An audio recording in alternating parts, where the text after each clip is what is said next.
Okay, today I wanted to talk to you about how to make really hard decisions about two good things. And this is especially pertinent for many of you who are trying to decide if you should homeschool your kids this year or not. This has been wild times, and I know that's come upon the radar of many of you who have never even thought about homeschooling before. So I had this hard decision to make, and it wasn't about homeschooling, but the principles still apply. And so I wanted to give you a framework of how you can actually make this decision, because what happens is we'll have this decision in our mind that we know we need to make, and we have all this information swirling around in our heads, and it's just so confusing, and then you start feeling overwhelmed, so then you just want to avoid the decision altogether, which is not the best way to live your life, because then what happens is often the opportunity just leaves and you never had the choice to make the decision because you avoided it. So this is how we can just head on face these decisions and make a decision, even when it's really hard and you don't know what to do. So I have this little form here, and you can make a similar one or just write it on a piece of paper, but at the top, just write what decision you want to make. So it could be what to do for school in the fall, and then compare two things at a time. You can have more options if you want to, but you could write down all the options. Then you're going to have to do this for each decision or each option that you're actually considering, okay? So let's say on this one, you're going to decide to homeschool, okay? So you're going to pretend like you're going to homeschool. So you're going to write down all the pros you can think of homeschool, like we're going to have more family time, and I won't have to battle my kid with the online learning option, and just write down all those pros.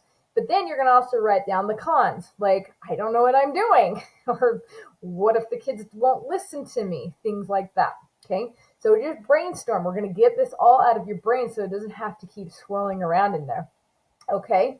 Now, when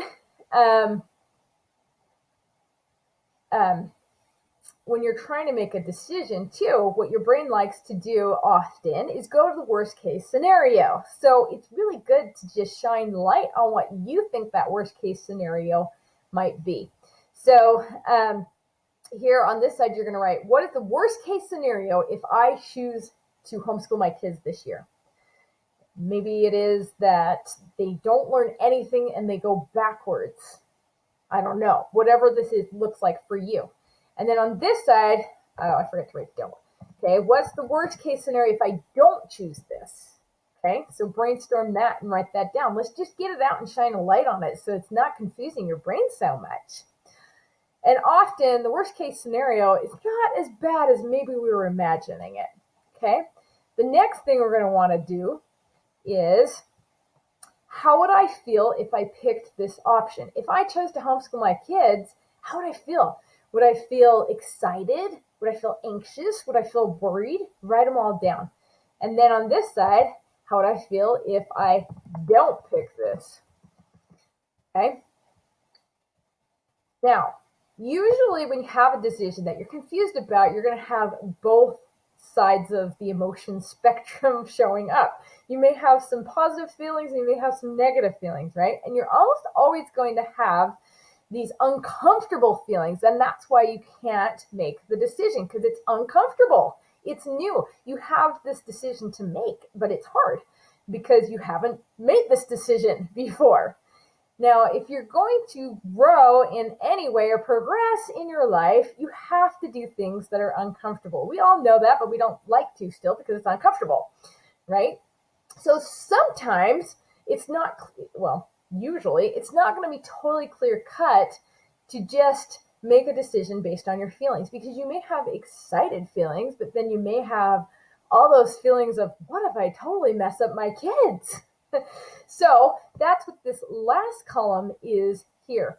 Where is this feeling of fear coming from? Because we're always going to have a little bit of fear and discomfort. Where is it coming from? Is it because you don't know how? Is it because it really is a bad idea? Let's identify that. Are you a mom who loves your kids who can figure it out?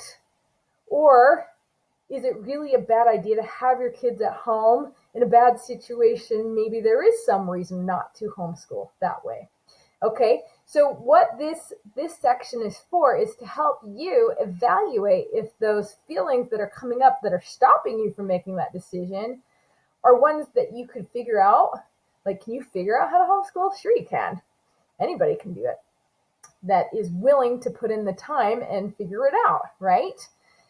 Or are the feelings coming from something else that's saying, no, don't do this. This is a bad idea. Okay, so evaluate that. Ask yourself, where is this fear feeling coming from? Where do those negative feelings come from? You know, when I was trying to figure out on this decision, what really helped me is I realized that if I did not pick this option that I was trying to decide on, I was going to feel so relieved that I didn't have it on my plate, even though it would push me out of my comfort zone, and it was just not the right timing for me right now, because not doing it also pushed me out of my comfort zone as well, because it was making me learn how to say no to something that might have been good, but was not right for my kids this year too. So another thing you could put in here too is, how will this affect my kids? I don't have that one written here, but as well, how would it affect my kids if I pick this? How will it affect my kids if I don't pick this? So that's another good question too. Then the last thing, when you've finally gone through, evaluated all this stuff, and you make the decision, then make the decision and stick with it. And you can even write this down here, like, I choose to, and let's say you choose to homeschool because I can see the benefits that it's going to help my kids this year, and, you know, write the reasons why. And then once you make the decision, own it.